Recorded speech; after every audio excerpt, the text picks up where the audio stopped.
Hey, hi buddies, this is Sridip here and I will be talking about UseEffect in today's video.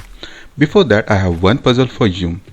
What does this expression means and what will be the final outcomes of these expressions? If you know it, please comment below. Else, at the end of the video, I will talk about this. Let's start with UseEffect. In last video, we have seen useState. Now we'll see how the effect hooks let us perform the side effect in functional components. Now this use effect is called after every render. So in our code, so this is our career detail page component. Inside that we'll write use effect. So inside use effect, if I write console log use effect, now you will see when I save this, let it get refreshed.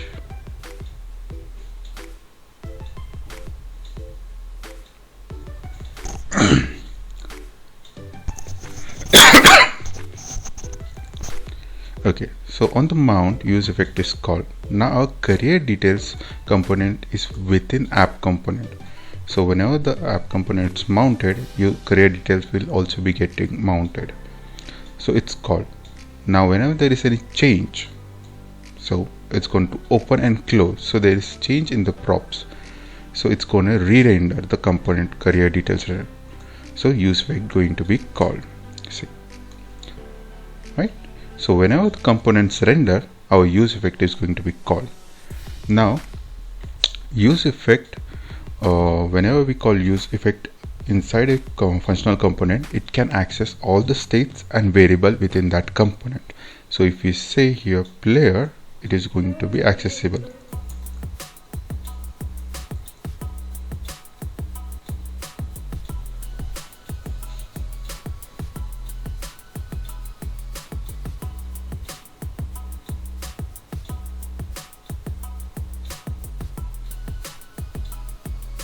Now when I say player, so you see the name of the player has been displayed. So use effect can use the props as well as the states within that functional component.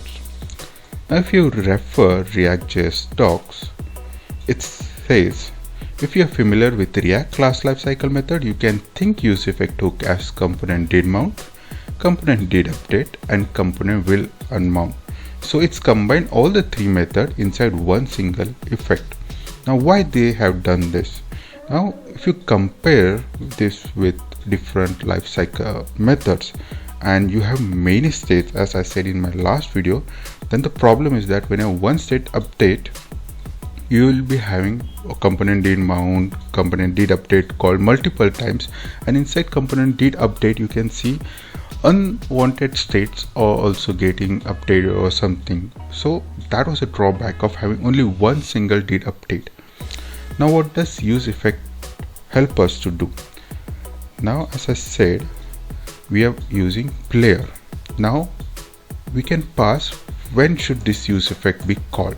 So if you have multiple use effects and we need to just call it whenever the player is updated, so it will be called only at that time when the player is getting updated. So if now I go here, okay,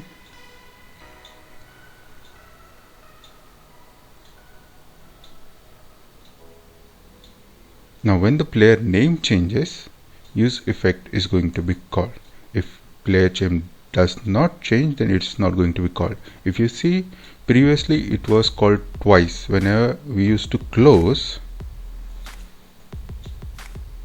the drawer, it was getting called, but now it's not getting called. So why? Because player name is not changing.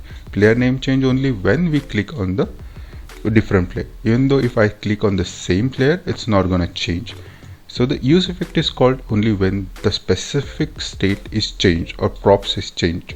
In our case, it's getting called only when the player is changed, right? So now how does we call some methods only on mount or unmount, right? So see, I have use effect and I say this needs to be called only on the mount and not at any other time. So I'll write lock mount, and instead of passing any state or props, I'll just say blank array and I save it. It's compiling. So now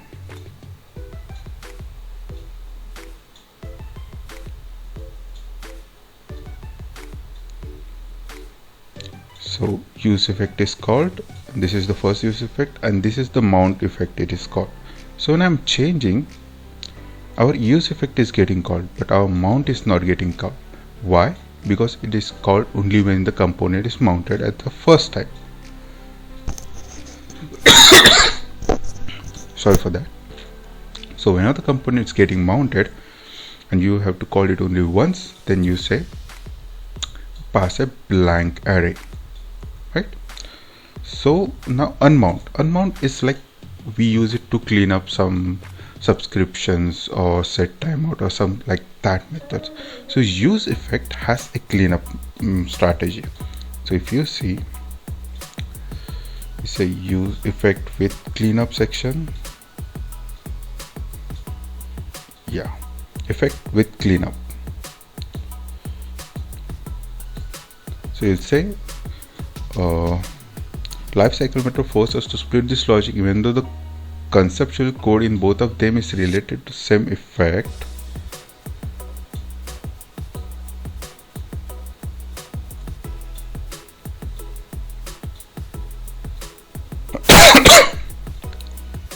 Sorry.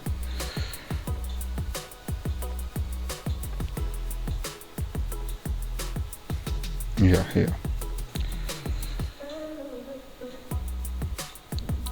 So we write a return method which is an optional cleanup mechanism for use effect. Now this is how we do it. Write return and we pass a function. Say console.log unmount. Now this will be called whenever the component is unmounted. Now this return is called whenever use effect is called. So if we write it here, let's say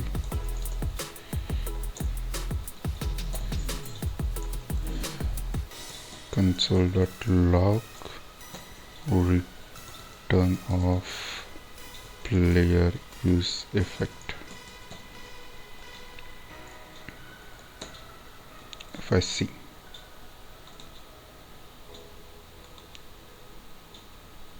so now when we write it for player, it is going to be called whenever the re-render happens and player changes. So this return method is a cleanup method and which is going to be called. In our second case, when we don't pass it any parameter, it acts as unmount. So you can write unsubscribe methods or anything when you have to do a final unmount of a component. But if you have to do something unsubscription or on a state change, then you write it within that use effect state. So now you see it's called use effect mount, and when I do this, now return of layer use effect is called. So whenever it's going to mount again, means whenever it's going to render again, it's going to call the return method first, and then it's going to load the new use effect method whatever is there. So if I close it, I change the player name, it's again going to call the use effect. So if you have like subscription to some specific ID and it's getting changed, then you can have unsubscribe method in the return, right? So this is use effect return for cleanups. Now you can write it separately also. It's not necessary that you should write it together. So if I write use effect,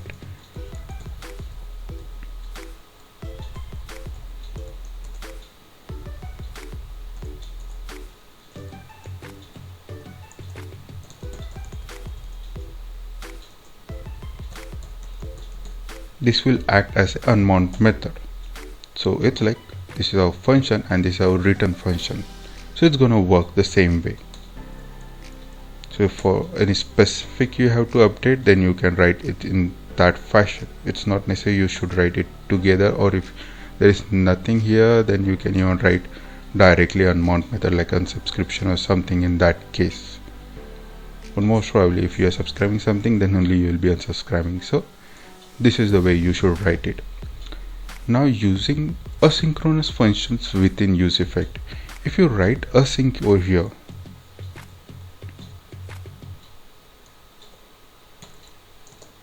and inside that if you write something as await,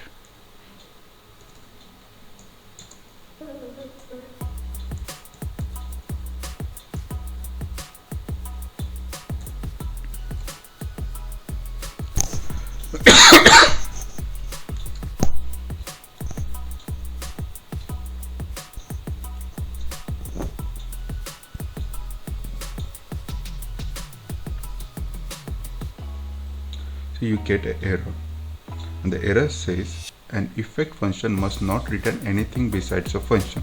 So what does it say? This is the return method. It's just for cleanup. Other than this, you can't return anything. And when we use async with that function, it means it is going to return a promise, right? So we can't use a promise. So what they say, write it in this fashion: async function fetch data. So what we do, we go here, we remove the async from here, and then we write async fetch data, and then we call fetch data method. Okay, now inside fetch data, what we're gonna do, we're gonna await, and we're gonna write fetch. Now as I said, we use it for side effects or like fetching a data from backend. And now we have a player name. So what we're gonna do is we're gonna fetch the player details from backend. So what I've done, I've created some JSON files, if you see here, which does return name, team, age, and battle. So right now I don't have any API, so I'm directly using a JSON file having the details. So let's see how gonna we fetch it. So I'm just gonna write it as slash plus player. I'm gonna replace space with underscore and dot JSON. Okay, so dot 10 response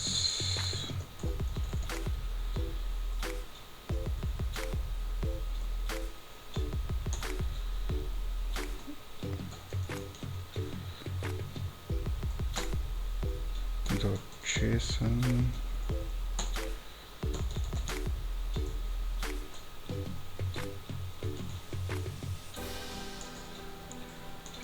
console.data.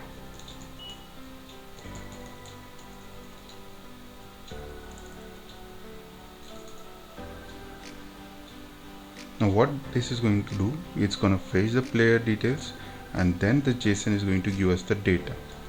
Okay, so let's see, we have written everything right. Now one mistake we done, we don't want this async to be called Unmount. I want it to be called whenever the player name changes, because if the player name changes, we want it to call the backend API and get the new details. Okay, so let me save this and let's see what is going to happen now.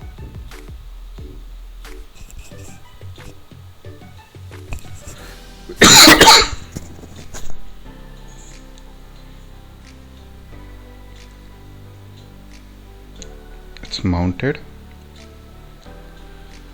Okay, so that is the first time we don't have in JSON, and we have the details.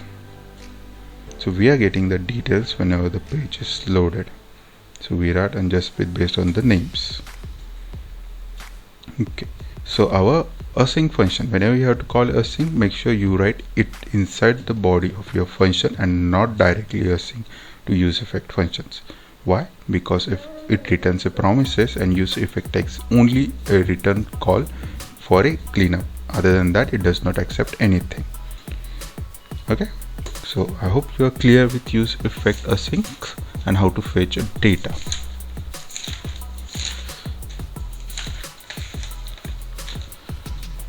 Now we have the data of the player, so let's show it somewhere.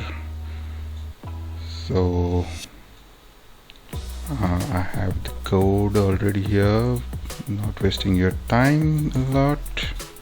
I just print it over here on the top. So what I'm going to do, I've used one UseEffect to store the details of the player, and I'm using a method setDetails over here to store that data. So let's see data. So whatever data we are getting, we're directly storing it here inside the details, and then we gonna display the details.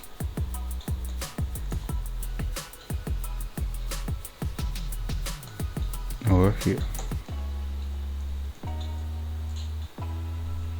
Let's save.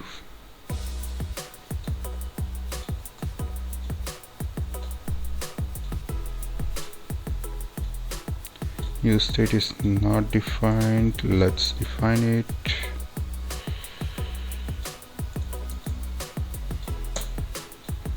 Let's save. It's getting compiled. Okay, compiled.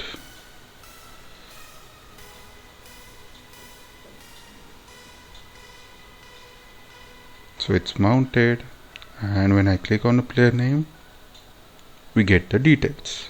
Right, so our details are now displayed over here. So what we are getting, sorry. So whenever I change the name, see, I'll show you the network calls also. So whenever I change the name, the call is made. If I don't change the name, the call is not going. So we have the details over here, and when I change the name, it's changing. Right, so this is for today's tutorial. In next video I will talking about how to create a custom hooks to fetch the data from backend and show a skeleton which is a AND component and can be used whenever the data is getting loaded. So for some time, if there is a delay, the skeleton will be shown, and this is what skeleton is.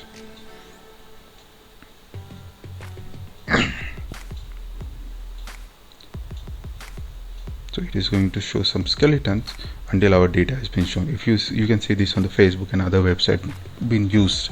So the time the data is getting, we will be showing some gray area which works as a skeletons, and see what all we can do using skeletons. For now, we only loading the data. So our data is getting fetched from backend and we are displaying it there. So our next custom hook is going to do all this like skeletons and fetching the data in a synchronous manner from backend and then showing it on our component, right? So as I said at the start of the video, we have some puzzle. Now what this means is, this is something new coming up in Next.js ECMA scripts. So right now if you try to run this, you won't be getting any result. However, you can run this in Chrome if you know the settings only.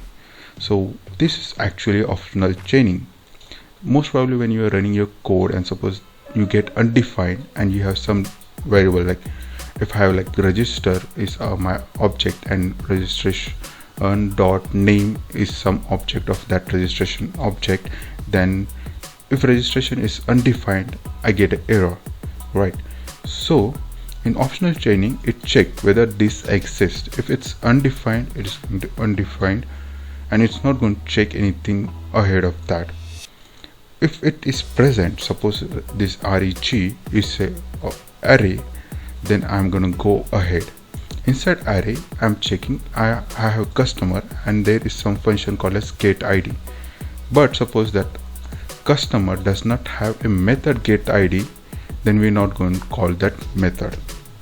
So this says customer.getID. If it exists, then get the function with the name, and once we get the response, means the ID of a customer, then we're gonna check whether rec dot whatever the ID is get history.